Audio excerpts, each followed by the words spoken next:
남유다의 아사 왕이 다스리고 있는 동안에 북이스라엘 왕 여로보암에서 나답으로 새롭게 교체되게 됩니다. 이 열왕기 저자는 북이스라엘 왕들과 남유다의 왕들을 교차로 보여주면서 어떻게 그 결과가 이루어지고 있는지를 보여주며 연대기적으로 순서대로 설명해 주고 있습니다. 그에 반해서 역대기, 우리가 역대상하는요, 남유다의 왕들을 중심으로 설명하며 그보다 더 자세하게 나타내 보여주고 있습니다. 우리가 아사의 이야기를 어제까지 살펴봤는데요, 사실 아사의 그러한 이야기는 역대기 가면 아주 자세하게 여기에 11개 기록되지 않는 내용보다 더 많은 내용으로 우리가 살펴볼 수 있습니다. 우리가 나중에 역대상하를 한번 살펴볼 때 보다 자세하게 이스라엘 남유다의 왕들에 대해서 우리가 살펴볼 수 있는데요. 그런데 열왕기는 북이스라엘과 남유다를 공평하게 둘 다 살피며 헤아리고 있습니다. 남유다의 아사 왕이 되어서 다스리고 있는 해에 북이스라엘 여로보암이 생을 마감하게 되고 그의 아들 나답에게 왕권이 넘어가게 됩니다. 그런데 참 신기하게도 이 남유다의 르호보암 왕과 아비암에 이르는 그러한 전철과 비슷하게 여로보암에서 나답으로 이어지는 그러한 구도가 비슷하게 반복되고 있음을 보게 됩니다. 우리가 르호보암과 아비암에 이르는 구도를 볼 때 르호보암이 하나님께 범죄하고 우상 숭배하였고, 그리고 그 아들 아비암도 하나님 앞에서 우상 숭배하였으므로 말미암아서 3년을 채 다스리지 못하고 죽었다라고 성경은 기록하고 있습니다. 그와 비슷하게도 이 여로보암의 아들 나답도 하나님 앞에 범죄하였고 악한 일을 나아갔으며 우상 숭배함으로 말미암아서 그 아들 나답도 채 3년을 다스리지 못하고 3년 만에 죽임을 당하게 됨을 우리는 오늘 본문을 통해서 보게 됩니다. 여로보암은 우리가 알다시피 하나님의 부르심을 받아서 북이스라엘의 왕이 되었습니다. 그리고 하나님께서 특별히 지명하여서 부르셨죠. 내가 너를 지명하여 불렀으니 너가 다윗과 같이 성실과 의로움과 거룩함으로 나를 섬긴다면 너의 후손이 대대로 나에게 복을 받게 될 것이라 라고 약속하며 너의 왕위가 견고하게 될 것이라고 하나님께서 약속하셨습니다. 그런데 그 하나님의 약속과 하나님의 부르심을 여로보암은 잊어버리고 팽개쳐버리고 자기의 안위와 유익을 위해서 베델과 단에 이 제단을 쌓고 우상을 세웠으며, 그리고 온 산들마다 다 제단을 쌓아서 북이스라엘이 우상 숭배의 천지가 되게끔 만들었습니다. 그래서 하나님은 진노하였고 이 여로보암을 꾸짖었습니다. 그럼에도 불구하고 여로보암은 회개하거나 돌이키거나 뉘우치지 않았습니다. 그래서 결국 그 하나님은 그에게 심판을 명하시며 너가 결국 너의 범죄함을 말미암아 너의 가문이 몰락하고 멸망하게 될 것이라고 예언합니다. 그의 예언대로 나답이 이 왕위에 오르게 되죠. 그리고 그로 말미암아서 그는 2년에서 3년 사이, 즉 3년이 채 안 되는 기간을 나라를 다스리다가 결국 죽임을 당하게 됩니다. 그리고 거기서 끝이 나지 않고 그의 가문이 완전히 몰락하고 멸망하게 되는 그러한 끔찍한 일들이 일어나게 됩니다. 29절, 우리 30절 같이 한번 이어서 한번 읽어볼까요? 시작. 왕이 될 때 여로보암의 온 집을 쳐서 생명 있는 자를 한 사람도 남기지 아니하고 다 멸하였는데 여호와께서 그의 종 실로 사람 아히야를 통하여 하신 말씀과 같이 되었으니 이는 여로보암이 범죄하고 또 이스라엘에게 범하게 한 죄로 말미암으며 또 그가 이스라엘의 하나님 여호와를 노엽게 한 일 때문이었더라. 아멘. 하나님 아히야 선지자를 통해서 여로보암이 경고하고 예언하셨죠. 이 아히야 선지자를 통해 실로에 있는 아히야 선지자를 통해서 경고하면서 너가 하나님께 돌이키지 않으면 멸망하게 될 것이라고 말씀하셨습니다.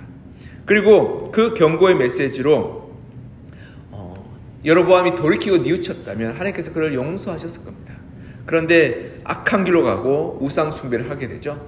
그리고 여로보암이 여전히 이 자기 아들이 죽었음에도 불구하고 그 우상 숭배를 계속함으로 말미암아 결국 이 나답에 이르러서는 결국 가문이 몰락하게 되는 끔찍한 일들이 일어나게 됩니다. 그리고 참 신기하게도 오늘 본문에 보면 이 바하사가요, 이 나답을 쳐 죽이고 왕이 되는데 바하사의 아버지가 이 27절에 보면 이사갈 족속 아히야의 아들 바하사라고 말합니다. 실로의 선지자 아히야와 이름이 똑같죠. 물론 다른 사람입니다. 성경은 다른 사람이 말하고 있는데 이 참 신기하게도 똑같은 아히야로 말미암아서 이 나답이 그리고 여로보암의 왕조가 멸망하게 되는 것을 우리는 볼 수 있습니다. 그리고 성경은 이렇게 말하고 있습니다. 내가 직접 경고하고 그리고 주의를 주었으며 여로보암이 살아있는 동안에 기다리고 인내하고 긍휼함을 보였다라고 성경은 나타내 보여주고 있습니다. 그리고 하지만 나답이 왕이 되었을 때 그가 돌이키지 않고 뉘우치지 않으며 하나님을 구하지 않았기에 결국 쌓였던 모든 죄의 결과가 그와 그의 가족들에게 쏟아지게 되었던 것입니다. 여러분, 우리가 나답이 참 억울하다, 속상하다라고 이야기할 수 있습니다. 왜냐하면 아버지의 죄 때문에 자기가 멸망하게 됐던 거죠. 그런데요, 성경이 그렇게 기록하고 있습니다. 나답 역시 아버지와 똑같은 죄를 저질렀고 범죄하였기에 결국 그의 가문이 몰락하고 멸망하게 되었다라고 기록하고 있는 것입니다. 나답도 하나님께서 2년 연의 시간의 기회를 주셨습니다. 그러하게 나답도 핑계하지 못하고 하나님 앞에서 내가 억울하다라고 말할 수 없을 것입니다. 여기서 우리가 중요한 교훈을 발견하게 되는데요. 우리가 하나님께 회개하지 않고 돌이키지 않고 뉘우치지 할 때 우리는 하나님의 진노를 쌓아가게 되는 것입니다. 로마서 2장 5절 이런 말씀이 있습니다. 다만 내 고집과 회개하지 아니한 마음을 따라 진노의 날 곧 하나님의 의로우신 심판이 나타나는 그날에 임할 진노를 내게 쌓는도다. 우리가 하나님 앞에 회개하고 뉘우치고 돌이키지 않을 때 그때 아무 일도 일어나지 않는다고 생각하면 우리가 안심하고 계속 악한 일을 나가면 결단코 안 됩니다. 우리가 그때 뉘우치고 돌이키며 회개하는 것이 지혜로운 사람입니다. 왜냐하면 여러분 이 르호보암과 아비암 그리고 이 여로보암과 나답의 예를 통해서 볼 때요, 우리가 알 수 있는 것은 우리가 죄를 계속 쌓아두면 어떻게 됩니까? 결국엔 나중에는 그 자녀일 때 이 큰 문제가 생기고 큰 불행이 닥치게 되며 큰 아픔이 일어나게 되는 것입니다. 이것은 예전에 유행하였던 가게 흐르는 저주를 끊으라는 그런 말도 있었는데요. 가게 흐르는 저주라기보다는 저는 이게 당연하다고 생각합니다. 왜냐하면 제가 예전에 교제할 친구들과 후배들이 있었는데, 청년들이 있었는데 그 중에 아버지가 목사님 분이 있었습니다. 근데 그 목사님이 참 훌륭한 목사님이었습니다. 정말 훌륭한 목사님이어서 정말 다른 이들을 많이 섬기고 돌보고 챙겨주고 또 후배 목사님들을 돌보았던 목사님이었습니다. 그런데요, 제가 그 아들 보니까 그 아버지의 복을 받는다라는 생각입니다. 그 아들이 어딜 가든 해외 어딜 가든지 선교사님들이 그 목사님을 기억하면서 돌보아주고 챙겨주고 섬겨주고 그리고 도와주는 것을 제가 봤습니다. 제가 그 친구 따라 가다 보면 너무 잘 대해주는 거예요. 너 정말 복 받았다라고 얘기하는데 그 친구는 자기가 그게 복인지를 잘 모르더라고요. 근데 그 아버지가 그렇게 헌신적으로 사랑해주고 섬겨주고 봉사해줄게 그분을 존경하고 그분을 따른 수많은 이들이 그 아들에게 은혜를 갚고 또 도와주는 것을 보면서 부모의 헌신과 수고와 그리고 희생을 통해서 자녀들이 그 은혜를 그 복을 누리게 됨을 제가 보았습니다. 그리고요, 하나님이 살아계시다면 우리 신앙과 우리 기도를 통해서요, 하나님께서 우리 가운데 역사하여 주시고 반드시 은혜 베풀어 주십니다. 우리가 이 새벽마다 나와서 기도를 드립니다. 근데 기도를 쌓는단 말이죠. 물론 우리가 기도가 물건처럼 쌓을 수 있는 건 아니지만 우리가 하나님께 간절한 마음으로 믿음으로 기도하고 부르짖고 아뢰할 때 그 기도의 혜택을 누가 보느냐? 우리가 보기도 하지만 우리의 자녀들이 보기도 하는 것입니다. 우리가 오늘 여로보암과 나답의 이야기를 봤지만 우리가 앞부분에 르호보암과 그 아들의 이야기를 봤습니다. 사실 르호보암과 그 아들도 하나님의 범죄였죠. 그런데 놀랍게도 그 다음 아들인 아사가 하나님 앞에서 이 선한 왕이 됩니다. 그런데 그 기록을 보면 이 다윗이 하나님 앞에 행하였던 그 선함과 의로움과 기도가 있었기에 하나님은 다윗의 가문에 은혜를 베풀어 주셔서 그 아들 후손을 통해서 하나님을 섬기는 온전하고 선한 왕이 나올 수 있도록 하나님께서 만드셨던 것입니다. 이것이 이 하나님 앞에 기도를 쌓았던 그 가정의 그런 하나님의 은혜인 것입니다. 우리가 지금 내가 기도해서 뭐 하냐라고 생각할 수 있지만 우리 기도가 우리 자녀들에게 하나님의 은혜를 흘러가게 만들며 하나님의 그런 복이 세워지게 만드는 그런 중요한 통로가 됨을 볼 수 있습니다. 여로보암과 그 아들 나답은 하나님 앞에 선한 일을 하였던 조상이 없었던 거죠. 물론 여로보암 초기에는 하나님 앞에 신실하였지만 그러나 그가 왕이 되고 나서 하나님을 떠나고 악한 길로 나아갔기 때문에 그리고 그를 위해서 기도하거나 그를 위해서 부르짖어주는 그러한 사람이 없었기에 결국 그와 그의 가문은 몰락하게 되고 한 명도 남지 않고 다 멸절하게 됩니다. 얼마나 불행한지 모르겠습니다. 그러나 이 남유다의 로보암과 그 아들 가문은 멸절할 수 있는 충분한 여로보암과 똑같은 삶을 살았지만 다윗 왕의 그런 기도와 하나님 향한 헌신과 그리고 믿음이 있었기에 하나님께서는 그 가문 가운데 다시금 등불을 세우셔서 하나님의 선한 왕으로 하나님을 섬기는 왕으로 세워주셨던 것입니다. 그리고 예루살렘에서는 우리가 기억하다시피 다윗 왕이 그렇게 수고하고 평생을 들여서 헌신하여서 세웠던 예루살렘 성전, 그리고 다시 말해서 지금으로 말하면 교회가 있었기에 그 교회의 중심으로 생활했던 이 남유다의 그 가문들 그리고 유다 예루살렘의 왕들은 결국 그 혜택을 받게 되었던 것입니다. 여러분 우리가 좀 부족해도 좀 모자라도 교회를 중심으로 성전을 중심으로 신앙생활 해야 하는 것입니다. 하나님을 떠나 세상에서 승승장구하는 것 잘 나갈지 모르겠습니다. 그러나 그것이 몇 대가 가겠습니까? 부자가 아무리 자기를 자랑해도 몇 대 못 가지 않겠습니까? 아무리 똑똑해도 그게 몇 대 가겠습니까? 그러나 하나님을 믿는 믿음은요, 우리가 성전을 중심으로 신앙생활하다면 우리보다 우리 자녀들이 더 하나님을 잘 믿고 우리 자녀들 하나님을 더 잘 섬기게 되는 은혜가 그 가운데 임하게 되는 것입니다.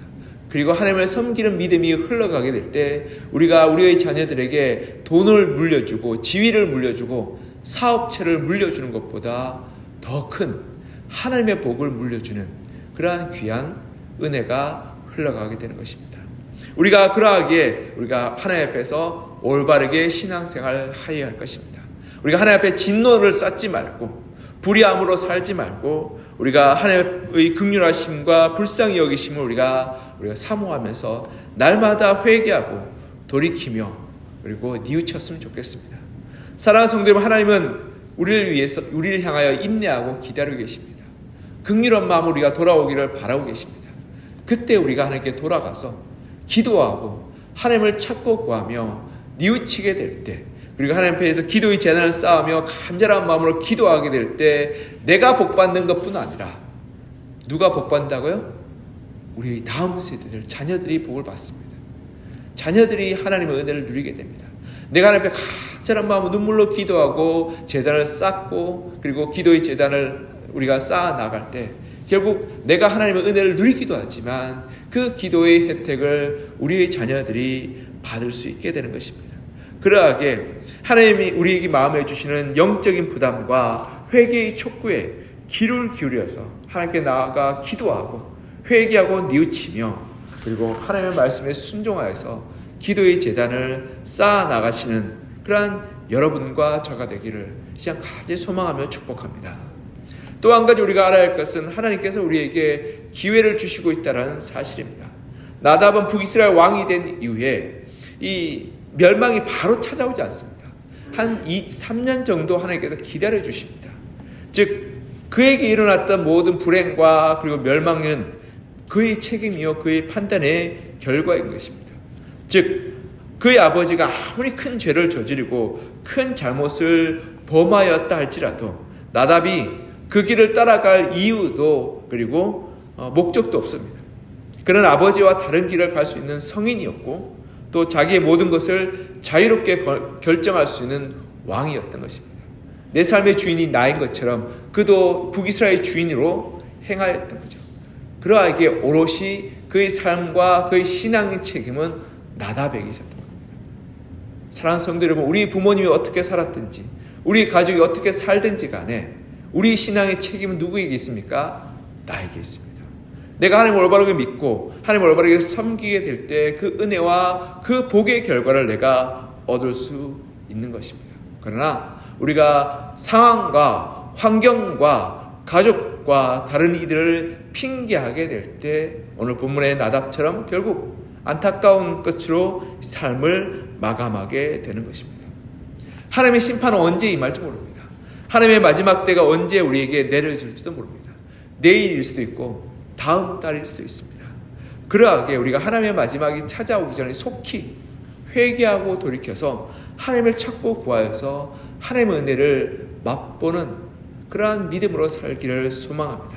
내일 우리가 하나님의 부름을 받을 수도 있습니다. 그러하게 오늘 우리가 믿음으로 살고 기도를 심어서 우리 가족과 우리 자녀들에게 하나님의 은혜를 물려주는 신앙으로 살았으면 좋겠습니다. 그리고 오늘 하루를 살면서도 내가 오늘 하루가 전부인 것처럼 생각하여서 우리가 마땅히 사랑해야 될 우리의 가족들, 우리의 자녀들에게 하나님을 올바르게 하나님을 잘 섬기기를 권면하고 축복하고 그리고 잘 증거하여서 그가 하나님의 자녀가 될 수 있도록 너무 늦지 않게 하나님께 돌아올 수 있도록 그리고 하나님을 올바르게 섬길 수 있도록 우리가 하루하루를 복되게 살았으면 좋겠습니다.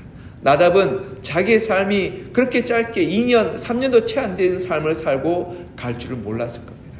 그는 그의 다스림의 왕이 영원할 줄 알았고 길게 지속될 줄 알았지만 하나님의 심판이 부지불식간에 일어나서 자기의 가장 측근이었던 장군 신하가 배신하게 되고 쿠데타를 일으키게 돼서 결국 멸망하게 되고 그 가문이 하루도 남지 않고 다 죽임을 당하는 그런 안타깝고 비참한 삶으로 끝이 나게 되었던 것입니다. 그러하게 하나님의 심판과 하나님의 마지막이 불현듯 임하기 이전에 오늘 우리가 돌이키고 회개하고 기도하여서 하나님의 은혜를 구하고 또 우리의 사랑하는 가족들과 이웃들에게 하나님의 사랑을 증거하여서 그들이 하나님의 사랑 가운데 구할 수 있도록 우리가 권면하고 격려하여 우리가 믿음으로 우리의 신앙을 물려주고 또 우리 하나님의 복을 흘러내려가게 하는 그런 믿음으로 사는 여러분과 저가 되기를 시간 간절히 소망하며 축복합니다.